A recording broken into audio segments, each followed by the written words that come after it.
Hi friends, welcome to my channel. ఈరోజు చెప్పబోయే కథ ఏమిటంటే జమీందారు వేషగాడు.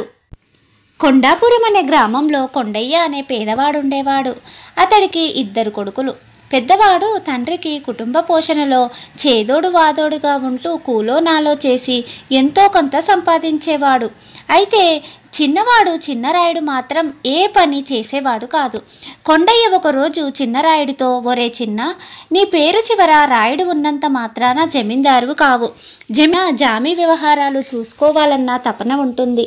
మాతో పాటు కలో గంజో తాగాలంటే నువ్వు కూడా నాలా అన్నయ్యలా పాటుపడు, లేదంటే నీ బ్రతుకు నువ్వు చూసుకో అన్నాడు కోపంగా. తల్లి అన్న కూడా చిన్నరాయుడికి హితబోధ చేశారు. చిన్నరాయుడికి చాలా బాధ కలిగింది. వాడు కోపంగా ఇంట్లో నుంచి లేచి విరుసుగా వీధిలోకి వచ్చేశాడు. పేదవాడికి మంచి పేరు పెట్టుకునే హక్కు కూడా లేడు. తనలో తాను తిట్టుకుంటూ రామాలయం వీధికేసి వెళ్ళాడు. ఆ సమయంలో దేవాలయం అరుగు మీద ఒక సన్యాసి కూర్చొని ఉన్నాడు. చిన్నరాయుడి కోపం సన్యాసి మీదికి మళ్ళింది. వాడు సన్యాసితో చిరాగ్గా, నా పేరు చివర రాయుడు ఉన్నదని మా నాన్న ప్రకారం చేశాడు. సన్యాసి వేషం వేసినంత మాత్రాసివేనా అన్నాడు. సన్యాసికి వాడేం మాట్లాడుతున్నాడు అన్ని శాంతపరిచి, అసలు సంగతేమిటో తెలుసుకునేందుకు నాయన, జమీందారు బ్రతుకు జమీందారుది, సన్యాసి బ్రతుకు సన్యాసిది. ఏ బ్రతుకుకైనా తృప్తి ముఖ్యం. ఉన్నదానితో తృప్తి పొందగలిగితే అయిన వాళ్ళ మధ్య ప్రేమాభిమానాలతో పస్తులున్నా సరే పేద జీవితమే హాయి అనిపిస్తుంది. నాతో 2 రోజులు గడుపు, నన్ను కేవలం సన్యాసిగా భావించకు, నీ శ్రేయోభిలాషి అనుకో అన్నాడు. ఇది చెప్పి సన్యాసి అరుగు దిగి వెళ్ళిపోతూ ఉంటే చిన్నరాయుడు అతడి వెంట నడవసాగాడు. మరికొద్దిసేపటికి వాళ్ళు పుంగనూరు అనే గ్రామం చేరుకున్నారు. ఆ సమయంలో పుంగనూరు గ్రామదేవత పుంగమ్మకు జాతరతున్నది. వివిధ రకాల దేవతామూర్తుల వేషాలు ధరించి కొందరు ముందు నడుస్తున్నారు. కొందరు రంగులు వేసిన గరగకుండలు తల మీద పెట్టుకొని నాట్యం చేస్తున్నారు. మరికొందరు వాళ్ళ నాట్యానికి అనుగుణంగా డప్పులు వాయిస్తున్నారు. జాతరలో ఆనాటి విశేషం ఏమిటంటే దారువేషము. ఆ గ్రామంలోని ఒక వ్యక్తి జమీందారులా వేషం వేసుకొని ఏనుగు మీద ఊరేగుతున్నాడు. జనం అతడికి నిజమైన జమీందారుకి చేసే మర్యాదలన్నీ ఘనంగా చేస్తున్నారు. సన్యాసి చిన్నరాయుడుని ఏనుగు మీద ఉన్నవాణ్ణి చూపుతూ, ఈ జాతరలోగడ 2 సార్లు చూశాను. జమీందారు వేషధారి వైభవం గమనించు. మనిషి తనకు లభించని దాన్ని ఇతరులలోనైనా ఊహించుకొని తృప్తి పడతాడు. కొంచెం సేపు అయ్యాక అతడి పరిస్థితి ఎలా ఉంటుందో చూడు అన్నాడు. ఆ మాటలు విన్న పక్కనున్నవాడొకడు, ఇప్పటి జమీందారు పూలో ఒక ఆయన కడు పేదవాడు. తను జమీందారు కావాలన్న కోరికతో జాతరలో జమీందారు వేషం వేసి నాలుకపై చిన్న త్రిశూలం గుచ్చుకొని పుంగమ్మ అమ్మవారి ముందు నాట్యం చేసేవాడట. ఆయన తర్వాత జమీందారయ్యాడు. అయితే తర్వాతి తరాల వారిలో రాజసొకెత్తింది. కానీ ఆ పాత ఆచారాన్ని కొనసాగించటానికి ఇలా నాలుకలో శూలం గుచ్చుకోగల పేరుని ఎన్నుకుంటున్నారు అన్నాడు. ఆ వెంటనే చిన్నరాయుడు, తప్పేముంది, డబ్బులో సుఖం ఉన్నదంటే ఏమైనా చేయొచ్చు. అయితే భయం కలిగించేలా ఇలా నాలుక మీద శూలాలు గుచ్చుకొని జమీందారు కావాలనుకునేవాన్ని క్షమించకూడదు అన్నాడు కోపంగా. సన్యాసి నవ్వి, మనం జాతర పూర్తయ్యాక రేపు ఉదయం జమీందారు వేషం వేసిన వ్యక్తి ఇంటికి వెళదాం అన్నాడు. ఇందుకు చిన్నరాయుడు సరేనన్నట్టు తల ఊపాడు.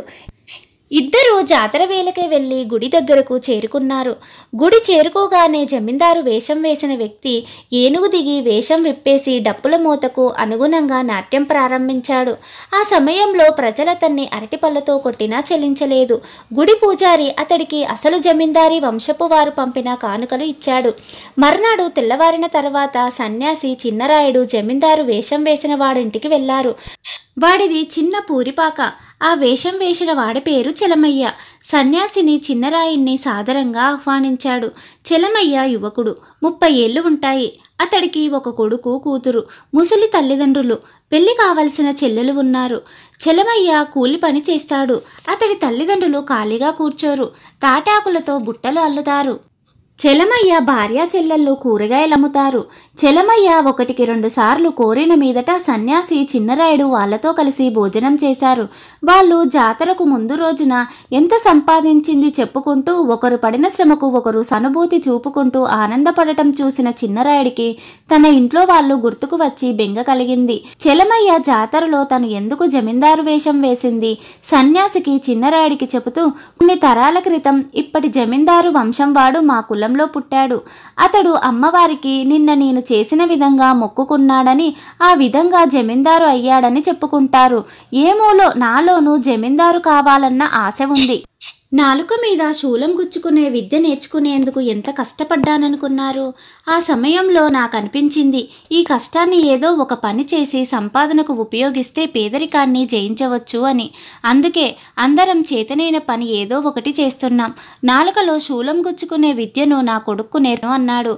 ఆ సాయంత్రం చిన్నరాయుడు సన్యాసికి చెలమయ్యకు కృతజ్ఞతలు చెప్పుకొని ఇంటికి వెళ్ళాడు.